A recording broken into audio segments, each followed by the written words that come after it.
స్వామికి ఆకు పూజ ఆకు పూజ అని చేస్తుంటారు. స్వామికి ఆకు పూజ ఎందుకు చేస్తారు?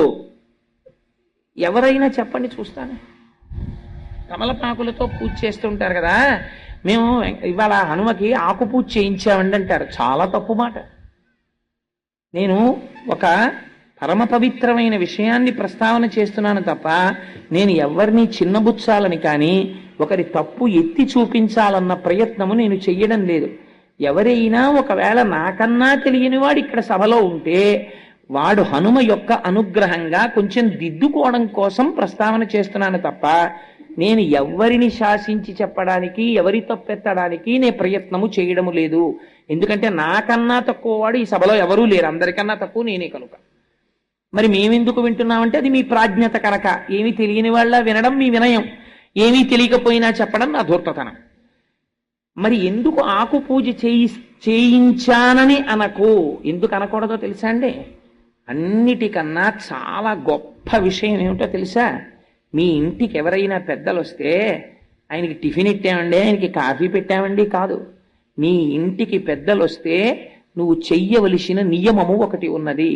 ఒక పండు పెట్టి ఇవ్వరాదు, ఒకటి కన్నా ఎక్కువ పెట్టి ఏకజాతి ఫలములను అనగా రెండు అరటి పళ్ళో, రెండు బత్తాయి పళ్ళో, రెండు దానిమ్మ పళ్ళో అలాంటివి పెట్టి, ఒకటి కన్నా ఎక్కువ ఆకులతో తాంబూలము పెట్టి, ఒకటి కన్నా ఎక్కువతో వక్కలు పెట్టి వారికి తాంబూలం ఇస్తే మర్యాద. మర్యాదకంతటికి పెద్ద మర్యాద ఏమిటో తెలుసా అండి?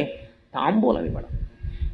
మా ఎవరింటికో ఎవరో వెళ్ళారనుకోండి, వాళ్ళకి కాఫీ ఇచ్చి పంపించారనుకోండి, మీరు పంపిస్తే ఇంతకన్నా నువ్వు గౌరవమును పొందడానికి అర్హత లేనివాడివి అని వారు చెప్పినట్టు.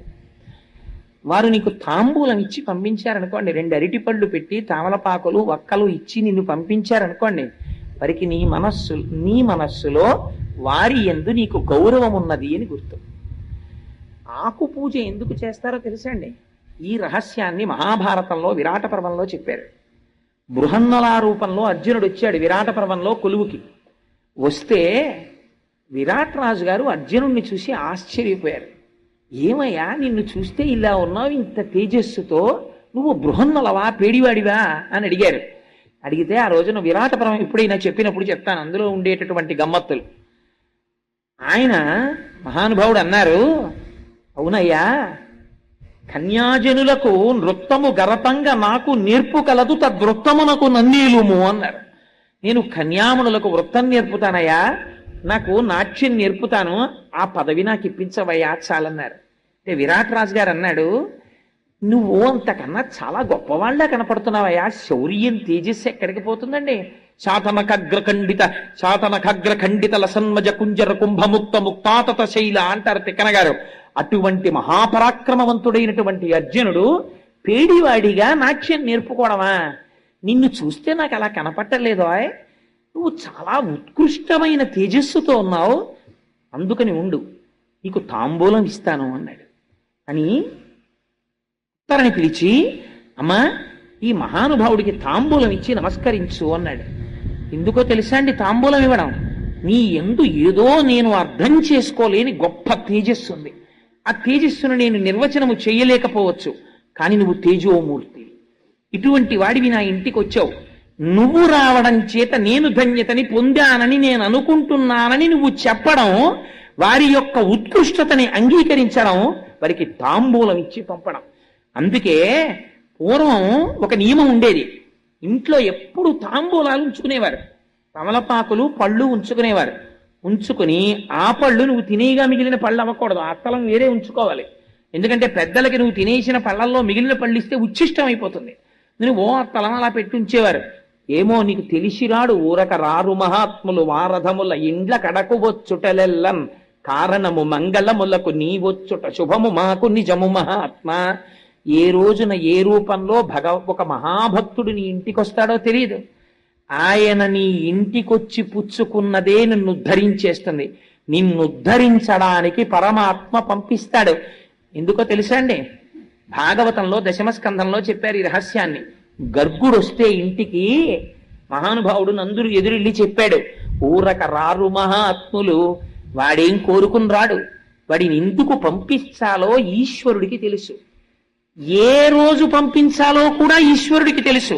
ఆ రోజు పంపుతాడు. ఊరక రారు మహాత్ములు వారథముల ఇండ్ల కడకు వచ్చుటలెల్లన్ కారణము మంగళములకు మీరొచ్చుట శుభము మాకు నిజము మహాత్మా అన్నాడు. నేర్పింది మనకి శాస్త్రం. అందుకని విరాట్ రాజు గారు తాంబూలం ఇప్పించాడు. కమలపాకుతో పూజ హనుమకి ఎందుకు చేస్తారో తెలుసండి? మహాధీరుడైన వాడెవరైనా ఉంటే, బ్రహ్మజ్ఞాని మహాభక్తుడైన వాడైతే మీరు తాంబూలం ఇస్తారు. ఆయన మహావీరుడు. హనుమ కన్నా వీరుడు ప్రపంచంలో ఉండడు. ఎందుకని అంటే హనుమకి అసలు ఆయుధం లేదు, ఆయనకి రూపాలున్నాయి. ఒక్కొక్కసారి దాసాంజనేయుడుగా ఉంటాడు, అప్పుడు పరమభక్తితో ఇలా ఉంటాడు. ఒక్కొక్కసారి ఉగ్రాంజనేయుడుగా ఉంటాడు. మీరు అటువంటి ఫోటోలు ఎప్పుడైనా చూశారో లేదో, చూస్తే భయం వేస్తుంది. అసలు వాలములకు తోకతో ఇలా నిప్పు పట్టుకుని నిలబడతారు. అసలు అటువంటి మూర్తిని పెట్టుకోవడం కూడా చాలా కష్టం. ఉగ్రాంజనేయుడుగా ఉంటాడు. ఒక్కొక్కసారి పంచముఖ ఆంజనేయుడుగా ఉంటారు. అదేమిటండి ఆంజనేయుడికి అలా శిరస్సులు ఉంటాయా అని మీరు తెల్లబోతారు. అసలు ఇప్పుడు నేను ఆ స్వరూపాల గురించి చెప్తే అదో 9 రోజుల ప్రసంగం. అందుకని నేను వాటి జోలికి వెళ్ళను, కేవలం ప్రస్తావన మాత్రం చేస్తానంతే. అందుకని పంచముఖ ఆంజనేయుడు అని ఉంటారు. అది ఒక స్వరూపం. ఇవన్నీ ఎవరు? బ్రహ్మవిద్ బ్రహ్మైవ భవతి, ఆయన పరబ్రహ్మ స్వరూపమై ఉన్నాడు. అటువంటి స్వరూపమునకు ధీరః అని పిలుస్తారు. అటువంటి ధీరుడు కనుక అందుకే సుందరకాండ ప్రారంభం చేస్తే ధీరస్సలిల కల్పేషు విచచార యథాసుఖం అని మొదలుపెట్టారు మహర్షి. మహాధీరుడు, ధీమంతుడు, ధీహి అన్న పదాన్ని ప్రయోగించారంటే గొప్ప బుద్ధిశాలి, బ్రహ్మజ్ఞాని.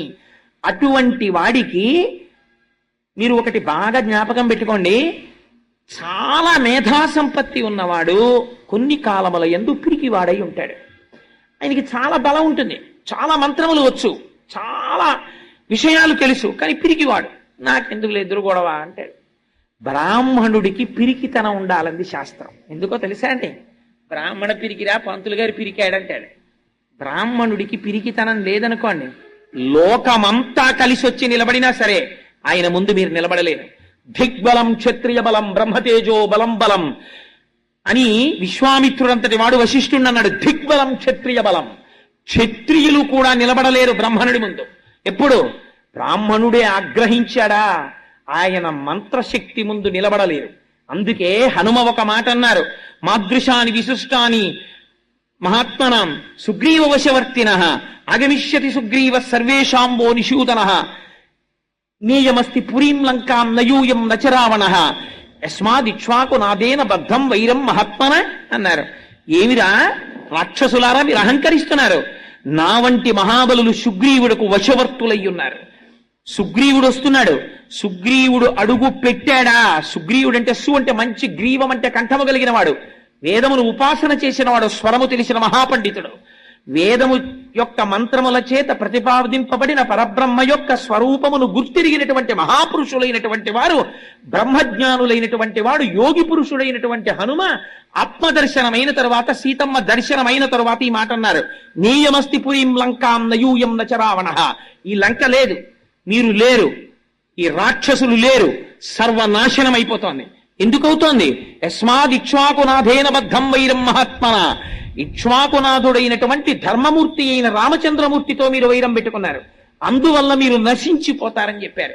ఒక యోగి నోటి వెంట ఆ మాట వచ్చింది, అంతే. లంక లేదు, రావణుడు లేడు, రాక్షసులు లేరు, అందరూ నశించిపోయారు. లంకా దహనం చేసేటప్పుడు ఒక్క విభీషణుడి ఇల్లు హనుమ వదిలిపెట్టారు. ఆ ఒక్క విభీషణుడికే పట్టాభిషేకం. ఆయన మాత్రమే లంకని పరిపాలిస్తాడు. మిగిలిన వాళ్ళందరూ నశించిపోవలసిందే పుత్రమిత్ర కళత్రాదులతో. అందుకని ఆయన బ్రహ్మజ్ఞాని, బ్రహ్మము, మహావీరుడు. ఏకకాలమునందు బలము ఉంటుంది, కానీ ఎవరి జోలికి ఆయన వెళ్ళరు. మీరు అందుకే చూడండి, ఎప్పుడో నేను చేస్తానని ముందుకి హనుమ రారు. నియంత్రణలో ఉంటుంది బలం, నిగ్రహంలో ఉంటుంది. జాంబవంతుడికే తెలిసి రహస్యం. రామాయణంలో ఆయన వస్తాడు, వచ్చి ఒక్కసారి చెప్తాడంతే, మహానుభావ హనుమ, నువ్వు రక్షించకపోతే ఎవరు రక్షిస్తారయ్యా? ఈ మాట అనాలి. అందుకే అమ్మవారు కూడా, సీతమ్మ తల్లి కూడా, తమస్మిన్ కార్య నిర్యోగే ప్రమాణం హరిసత్తమ హనుమాన్ యత్నమాస్తాయ దుఃఖక్షయకరో భవ. తమస్మిన్ కార్య నిర్యోగే అని 1కి 10 మాటలు. తమస్మిన్ కార్య నిర్యోగే హనుమా నీ వల్లే ఈ పని అవ్వాలి, నీ వల్లే ఈ పని అవ్వాలి, నువ్వు అందుకు సమర్థుడవు, నువ్వు రక్షించాలి అంటారు. అనగానే ఆయన బలమైన తెలుసుకుంటారు. అంతే, ఒక్కసారి పెరిగిపోతారు. ఇంకా ఎంతమంది అవనివ్వండి, ఆయనకు ఆయుధాలు అక్కర్లేదు. అంతే, శిలాభిస్తు ప్రహరత పాదపైశ్చ సహస్రశ అర్ధయిత్వా పురీం లంకాం అభివర్జ్య మైథిలీం సమృద్ధార్థో గమిష్యాన్ విశతాం సర్వరక్షసాం అని బయలుదేరి రాక్షస సంహారం చేస్తారు, బ్రహ్మజ్ఞానోపదేశం చేస్తారు.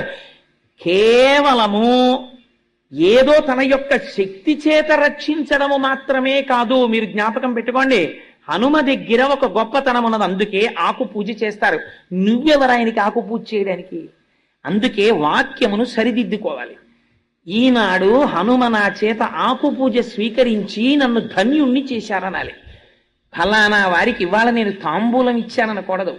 వారికి తాంబూలం ఇచ్చుకునే అదృష్టాన్ని వారు నాకు ఇచ్చారనాలి.